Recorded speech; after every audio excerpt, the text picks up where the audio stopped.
আমি যখন ভাবি রুমে গেলাম, যখন আমি প্রস্তুত হচ্ছিলাম তখন কাজের মেয়ে দেখে ফেলে। ওর বয়স বেশি না, 14-15 হবে। তারপর কাজের মেয়ে বলল, আমি সাহেব বাড়িতে আসলে সব বলে দেব। আমি বললাম, তুই কি চাস, তোকে সব দিব, তারপরও তুই আমাদের গোপন কথা বলবি না। কাজের মেয়ে তখন বলল, আমি চাই আমার সাথে এক রাত বাকি গল্পটা শোনাচ্ছি। আমি 22 বছরের যুবক, একটা ওষুধ কোম্পানিতে মেডিকেল রিপ্রেজেন্টেটিভের চাকরি করতাম। চাকরির কারণে আমাকে সবসময় ডাক্তারদের ভিজিট করতে হতো। একদিন বড় শহরের এক নামকরা হার্টের ডাক্তারের চেম্বারে গেলাম তাকে ভিজিট করতে। ডাক্তার এক রোগীকে দেখতে ছিল। আমি সেখানে বসে অপেক্ষা করতে লাগলাম। আমি বসে ডাক্তারের সহযোগীর সাথে গল্প করতে লাগলাম। তখন প্রায় রাত 9টা বাজে। এমন সময় এক সুন্দরী মহিলার সাথে একটা 16 বছরের মেয়েকে নিয়ে ঢুকতে দেখতে পেলাম। পরে জানতে পারলাম মেয়েটি মহিলার কাজের মেয়ে। মহিলার বয়স 25 হবে। দেখতে অনেক লম্বা আর অনেক সুন্দরী, যে কোনো ছেলে দেখে তার প্রতি দুর্বল হয়ে পড়বে। আমি তার দিকে চেয়ে রইলাম। সে একটা হাতকাটা চিকেন কাপড়ের জামা পরেছে। মহিলা আমার দিকে তাকিয়ে মুচকি হেসে বলল, আমি ডাক্তার দেখাবো। আমি ডাক্তারের অ্যাপয়েন্টমেন্ট চাই। ডাক্তারের সহযোগী ফাইল চেক করে বল, আপনাকে 3 দিন পরে আসতে হবে, এর আগে সম্ভব না। মহিলা বলল, না ভাই প্লিজ, আমাকে কালকে ব্যবস্থা করে দিন। কিন্তু সহযোগী বলছে, না ম্যাডাম, কালকে কোনোভাবে সম্ভব না। এবার মহিলা কাউন্টারের সামনে এসে একটু ঝুঁকে আমার দিকে তাকিয়ে কেমন একটা হাসি দিয়ে বলল, আপনি একটু চেষ্টা করে দেখেন না। আমি তার দিকে চেয়ে রইলাম। আমি ভাবলাম এর সাথে খাতির হলে মনে হয় কিছু লাভ হবে। আমি বললাম, আপনি একটু বসেন, ডাক্তার ফ্রি হলে আমি আলাপ করে দেখছি। কিছুক্ষণ পর ডাক্তার ফ্রি হলে আমি তার রুমে গিয়ে বললাম, আমার এক পরিচিত রোগী আছে, আপনাকে কাল একটু সময় দিতে হবে। যেহেতু ডাক্তারদের আমরা অনেক সুযোগ সুবিধা নেই, তাই সে তার সহযোগীকে থেকে সব চেক করে আমাকে বলল, কালকে সকাল 10টায় আমি সময় দিতে পারব। আমি এসে মহিলাকে বললাম সকাল 10টায় সে আসতে পারবে কিনা। সে রাজি হলো এবং আমাকে অনেক ধন্যবাদ দিল। আমিও তার সাথে চেম্বার থেকে বের হয়ে এলাম। তাকে বললাম, ডাক্তার সাহেবকে বলেছি আপনি আমার পরিচিত, তাই সে রাজি হয়েছে। সে বলল, তাহলে কালকে আমার জন্য আপনাকে আবার আসতে হবে। আমি বললাম, এতে কোনো সমস্যা নেই। আপনার মতো সুন্দরী মহিলাকে সাহায্য করতে পেরে ভাল লাগছে। তার চেহারায় একটা হাসি দেখলাম। আমি বললাম, আমার নাম হামিদ। সে বলতো, নাম রুবিনা। সে বিবাহিত, তার স্বামী সিঙ্গাপুর থাকে। সেও 15 দিনের ভিতর সেখানে চলে যাবে, সবকিছু রেডি হয়ে গেছে। এখানে সে আর তার শ্বশুর শাশুড়ি থাকে। আমরা আলাপ করতে করতে হাঁটতে লাগলাম। সে বলল, আমার বাসায় চলে 1 কাপ চা খেয়ে আসবেন। আমি বললাম, আর একদিন যাব, কিন্তু রুবিনা অনেক অনুরোধ করি। এরপর আমি রাজি হলাম। তারা দুজন একটা রিকশায় উঠল। আমি আমার হোন্ডা নিয়ে তাদের পিছু পিছু গেলাম। তাদের বাসায় যে তার শ্বশুর শাশুড়ির সাথে আমার আলাপ করিয়ে দিন। তারা আমাকে অনেক ধন্যবাদ দিল তাদের বুকে সাহায্য করার জন্য। এরপর আমাকে যা দিল, আমি চা খেয়ে বিদায় নেওয়ার জন্য রেডি হলাম। তখন রুবিনা বলল, হামিদ, যদি কিছু মনে না করেন একটা অনুরোধ করব। আমি বললাম, আমাকে আপনি না বললে তুমি করে বলবেন। আমি বয়সে আপনার ছোট হব, আর আপনি কিছু মনে না করলে আপনাকে ভাবি বলে থাকতে পারি। রুবিনা রাজি হল। এরপর বল, হামিদ, কালকে আমার শ্বশুর শাশুড়ি আমার ননদের বাড়ি যাবে, তাই কাজের মেয়েটা বাসায় রেখে আমাকে যেতে হবে।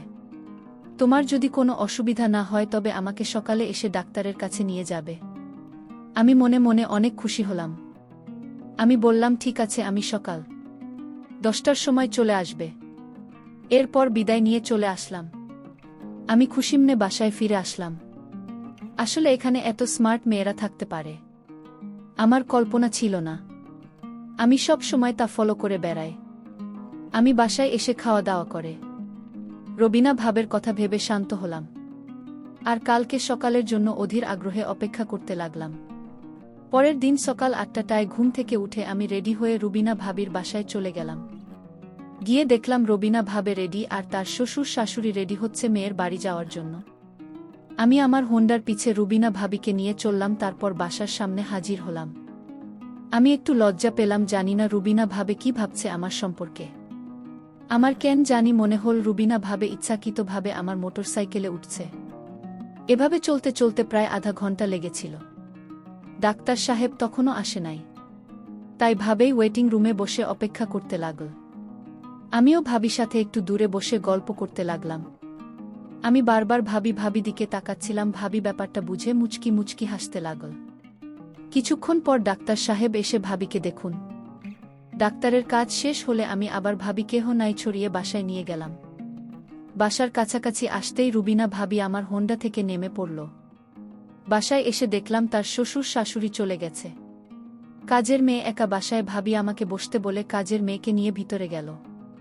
একটু পর ভাবি বলল, আমার ল্যাপটপ কালকে রাতে হঠাৎ হয়ে আছে, তুমি কি দেখবে? কি সমস্যা? আমি বললাম ঠিক আছে। ভাবি কোথায় নিয়ে আসেন? রবিনা ভাবে বলল, আমার বেডরুমে আছে, তুমি আসবে? আমাকে বেডরুমে নিয়ে তার ল্যাপটপ দিয়ে বলল, তুমি দেখ, আমি একটু কাজ করে আসছি। কাজের মেয়েকে বল আমাকে চা দিতে। আমি ল্যাপটপ নিয়ে স্ক্যান করে ভাইরাস মুক্ত করে দিলাম। তারপরই স্টার্ট করে দেখলাম ঠিকমতো কাজ করছে। আমি তখনও ল্যাপটপ নিয়ে ঘাটাঘাটি করছি। প্রায় 10 মিনিট পর রুবিনা ভাবি আসল। আমি তার দিকে তাকিয়ে অবাক হয়ে গেলাম।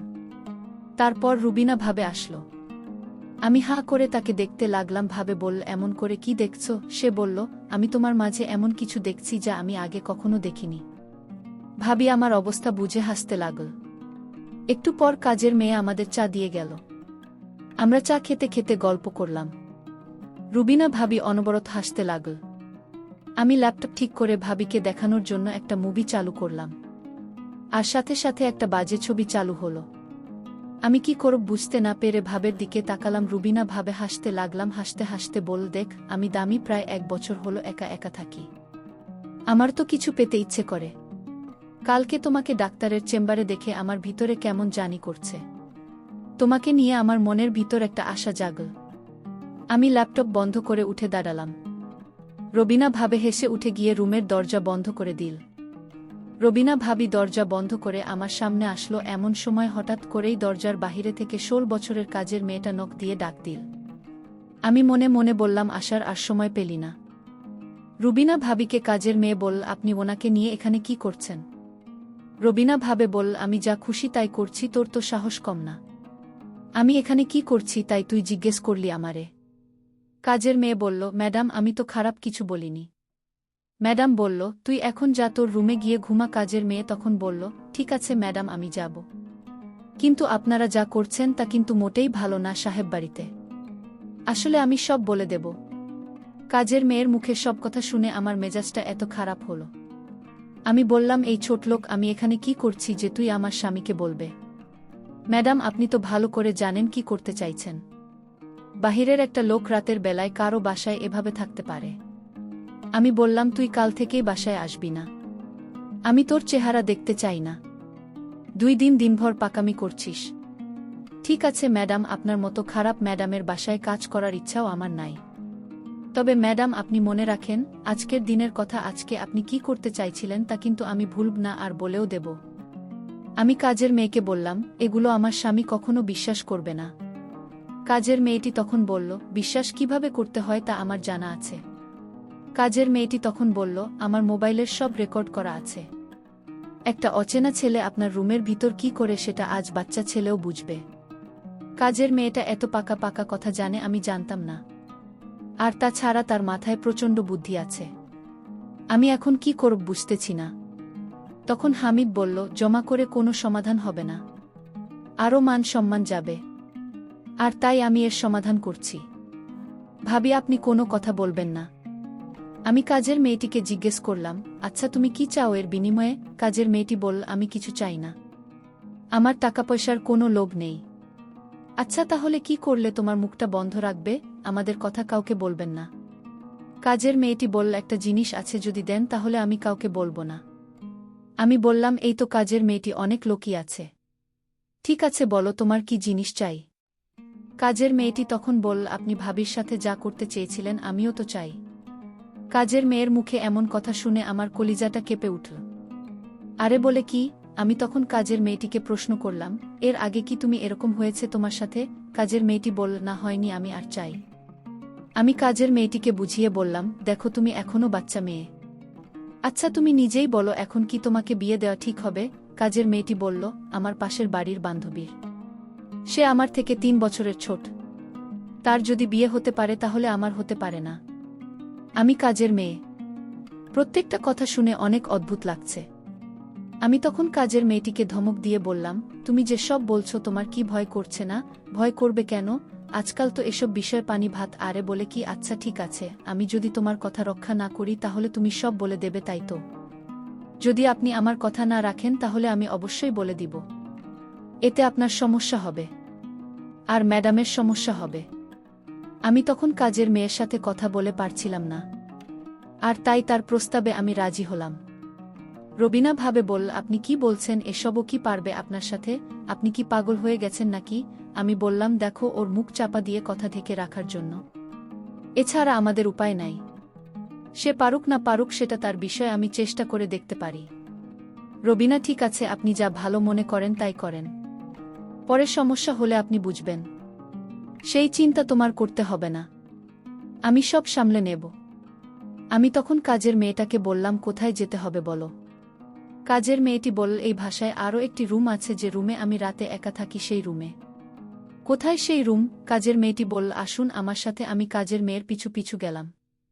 তারপর সে একটা ছোট্ট রুমে থাকে, সেই রুমে আমাকে নিয়ে গেল।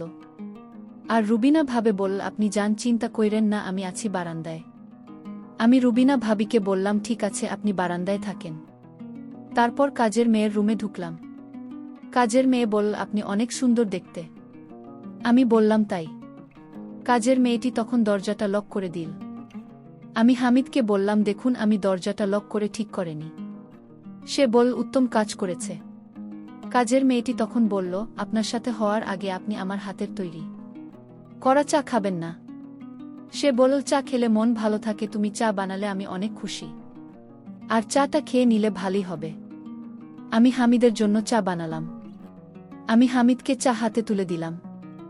হামিদ বলল, তুমি চা খাবে না? আমি বললাম, আমি চা খাই না। আপনি খান, আমার চায়ের প্রশংসা সবাই করে, আপনিও করবেন আশা করি। তারপর আমি চা খেতে শুরু করলাম, আর কাজের মেয়েটি আমার দিকে অন্যরকম দৃষ্টিতে তাকিয়ে রয়েছে। আমি চা খেতে আমার বুকের ভিতরটা মনে হচ্ছিল পুড়ে যাচ্ছে। আমি ভাবছি হয়তো গরম চা এমনি হতে পারে। কাজের মেয়েটির হাতে আরও একটি চা দেখতে পেলাম, আর সেই চা ম্যাডামকে দিয়ে আসলো। কাজের মেয়েটি যখন চা নিয়ে ঘর থেকে বাহির হলো তখন আমি বুকের জ্বালা পোড়া এছাড়াও করতেছিলাম। ম্যাডামের কাছে যা নিয়ে যেতে বল হয়েছে তোর কাজ? আমি বললাম, না ম্যাডাম, এখনো শুরু করিনি। আমি বললাম যে চা দিয়ে তাড়াতাড়ি যা। এদিকে ম্যাডাম চা খেতে শুরু করল। আমি আমার রুমে গিয়ে দেখি হামিদ চা খেয়ে মরে পড়ে আছে। আমি এটাই চেয়েছিলাম। আমি কাউকে খারাপ কাজ করতে দিতে পারিনি, যে কাজ আল্লাহ পছন্দ করে না।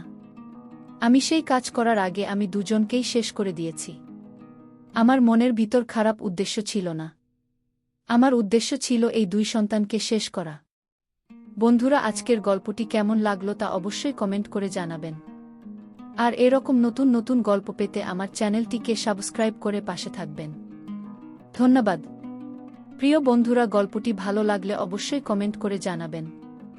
আর নিয়মিত এমন আলাদা স্বাদের গল্প শুনতে ভিডিওটিতে লাইক এবং চ্যানেলটিকে সাবস্ক্রাইব করে সাথেই থাকুন। আর হ্যাঁ, নোটিফিকেশন বেলটি অল করে রাখবেন, যাতে পরবর্তী গল্প সবার প্রথমে আপনাদের কাছে পৌঁছে যায়। ধন্যবাদ বন্ধুরা, ধন্যবাদ সবাইকে।